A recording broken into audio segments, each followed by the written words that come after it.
सब ये मानकर बैठे हो कि हिंदुस्तान की आजादी की स्वर्ण जयंती आ गई, 50 साल पूरा हो गया, और मैं आपको आज ये बताने आया हूं कि 50 साल बाद हम ज्यादा गुलाम हो गए। पहले गुलामी एक ईस्ट इंडिया कंपनी की थी, अभी हमारे देश में 4000 विदेशी कंपनियां हैं। और ये हो क्या रहा है, हमारे देश के बड़े बड़े नेता पैसा खाते हैं, रिश्वत खाते हैं और विदेशी कंपनियों को बुला के लाते हैं।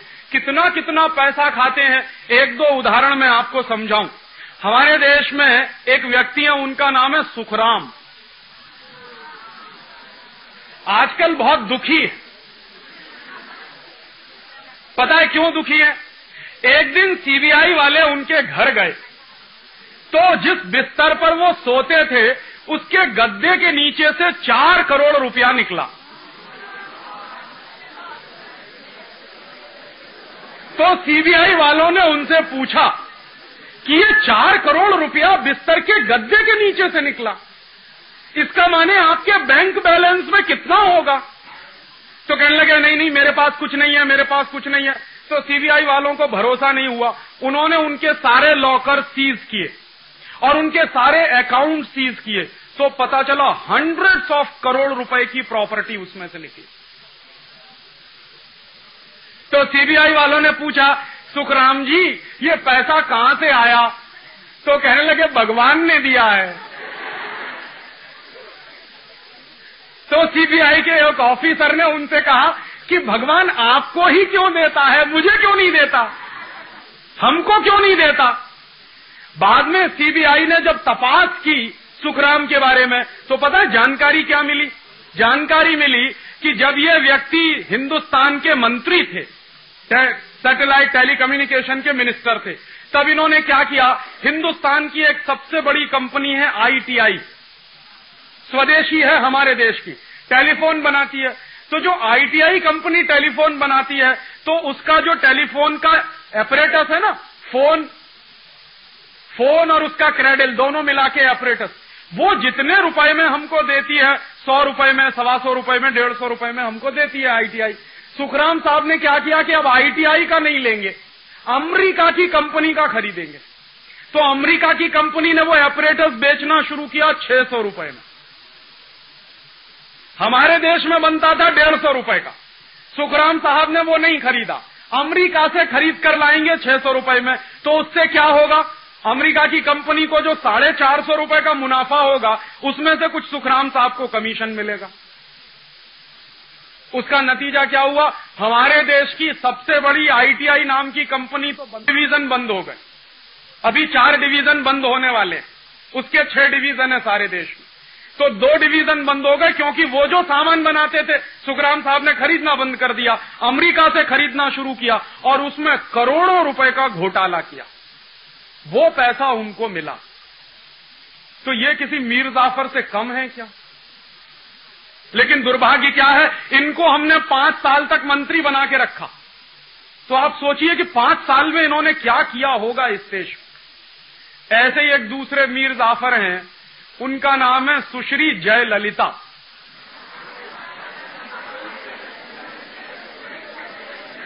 वो क्या थी, वो तमिलनाडु की मुख्यमंत्री थी। तो जब वो तमिलनाडु की मुख्यमंत्री थी ना, तो उसकी तनख्वाह मालूम है कितनी थी? पे उसकी ₹1.25 पर मंथ, ₹1.25 पर मंथ, ये उसकी सैलरी। और इतनी सैलरी पाने वाले बहन के घर में जब सीबीआई वाले पहुंचे तो क्या मिला पता? 40 किलोग्राम सोना, 800 किलोग्राम चांदी, 10,500 साड़ियां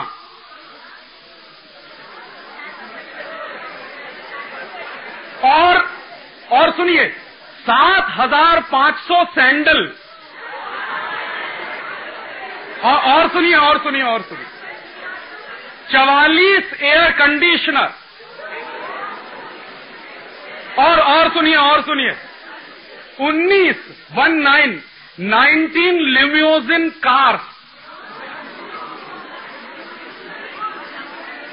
और एक लिम्यूजिन कार की कीमत है 5.5 लाख रुपए इस समय। तो 19 कार्स और आखिर में 65 करोड़ रुपीस कैश।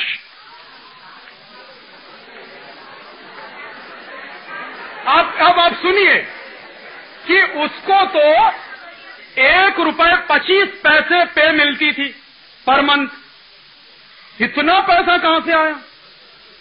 जिसको ₹1.25 तनख्वाह मिलती हो, उसके घर में 65 करोड़ रुपए कैश, 40 किलोग्राम सोना, 800 किलोग्राम चांदी, 10,500 साड़ियां, 7,500 जूते और 19 विदेशी कार, इतना सब कहां से आया? तो उसकी तपास जब हुई है, अभी पूरी हो चुकी है, तो सीबीआई वालों ने बताया कि ये जब मुख्यमंत्री थी तमिलनाडु की, तो तमिलनाडु में चंदन के जंगल हैं। चंदन समझते हैं? सैंडलवुड। तो हजारों हेक्टेयर के चंदन के जंगल इसने विदेशी कंपनियों को मुफ्त में बेच दिए। तो विदेशी कंपनियों ने क्या किया? उसके बदले में रिश्वत खिलाई। और अब वो रिश्वत खा के अब उनके ऊपर कोर्ट में केस चल रहा है। पता नहीं कब तक चलेगा, ये नहीं मालूम। कब उनको फांसी मिलेगी, ये भी नहीं मालूम। लेकिन इस देश में चल रहा है। मीर जाफर नंबर 2 देखिए क्या है। एक मीर जाफर नंबर 3 है, उनका नाम है लालू प्रसाद यादव।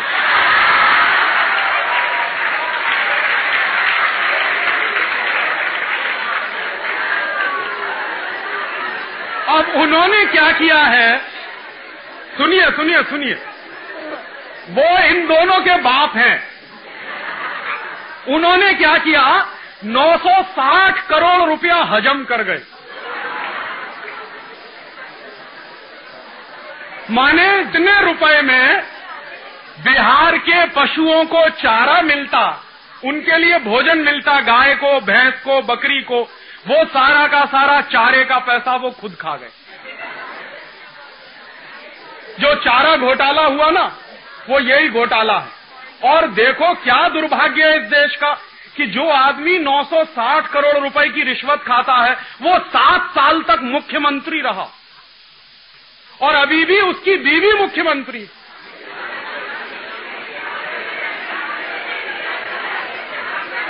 तो आप जरा अपने आप से पूछिए, ये मैं कह रहा हूं इसलिए नहीं, आप अपने आप से पूछिए कि इतने बड़े बड़े मीर जाफर अगर इस देश में हैं, तो क्या होगा इस देश का। सोचिए जरा, बेचारा जो मीर जाफर था वो तो 1-2 करोड़ रुपए में बिका, ये तो 960 करोड़ खाते हैं। और रोज आप अखबार पढ़िए तो कोई भी दिन ऐसा बाकी नहीं जाता जिस दिन हजारों करोड़ का घोटाला ना होता। तो आप जरा सोचिए कि क्या इसी के लिए हमने आजादी पाई थी? माने एक मीर जाफर के कारण 250 साल गुलाम हो गए। अब आजादी के 50 साल के बाद ऐसे ही मीर जाफरों को हिंदुस्तान में फिर से। और तब दोस्तों हम सबको ये सोचना पड़ेगा कि कुछ गड़बड़ हो रही है इस देश में। क्या गड़बड़ हो रही है? ये सारे के सारे बड़े नेता विदेशी कंपनियों को बुला बुला के उनसे रिश्वत खा खा के हिंदुस्तान को बेच रहे हैं। और क्या हो गया है, ये एक बाजू में है, दूसरे बाजू में एक और दूसरी बड़ी दुर्घटना इस देश में चल रही है कि जिन विदेशी कंपनियों को ये नेता बुलाकर लाते हैं, उनका सामान कौन खरीदता? हम सब लोग खरीदते। माने हम भी छोटे छोटे मीर जाफर हैं। तो क्या होता है कि विदेशी कंपनी का सामान हम खरीद कर लाते हैं, दुकानदार को पैसा देते हैं, दुकानदार क्या करता है, उस पैसे को विदेशी कंपनी को पहुंचाता है। विदेशी कंपनी चूंकि दूसरे देश से आई है तो वो आपके देश का पैसा अपने देश में ले जाती है। सवेरे से लेकर शाम तक जितने सामान इस्तेमाल करते हैं, उनमें से अधिकांश सामान विदेशी कंपनी के। सवेरे ही सवेरे सो के उठते हैं, चाय पीते हैं, लिप्टन टाइगर विदेशी कंपनी की, ब्रुक बॉन्ड विदेशी कंपनी की, टी सिटी विदेशी कंपनी की, लिप्टन विदेशी कंपनी की, गॉडफ्रे फिलिप्स विदेशी कंपनी की, ताजमहल विदेशी कंपनी की, और कितने नाम मैं गिनाऊं आपको।